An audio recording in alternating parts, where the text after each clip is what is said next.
చంపి door delivery చేసినటువంటి వ్యక్తిని దళిత సంఘాలు దళితులు రోడ్ల మీదకి వచ్చి ధర్నాలు బందులు రాస్తారోకోలు చేస్తే కనీసం వాడిని పార్టీ నుంచి సస్పెండ్ చేయని నువ్వు దళితుల గురించి మాట్లాడతావా?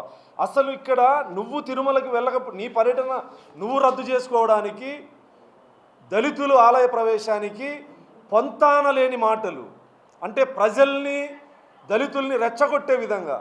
తిరుమలకి వెళ్ళే ఏ దళితుడు క్యాస్ట్ సర్టిఫికేట్ చూపించాల్సిన అవసరం లేదు. నేను గెలిచిన తర్వాత 3 సార్లు తిరుమల శ్రీవారిని దర్శించుకున్నా. నీకు విశ్వాసం లేదా దేవుడి మీద? నీకు డిక్లరేషన్ ఇచ్చేది ఇష్టం లేదు. డిక్లరేషన్ ఇవ్వకపోతే ఆలయ అధికారులు నీకు లోపలికి ప్రవేశాన్ని అడ్డుకుంటారు. డిక్లరేషన్ ఇస్తే మీ శ్రీమతి భారతిరెడ్డి గారు ఇంట్లోకి రానివ్వరు. నీకున్న వ్యక్తిగత సమస్యని ప్రభుత్వం మీద, పోలీసుల మీద, దళితుల మీద నెట్టివేసేటువంటి నెపం ఏదైతే ఉందో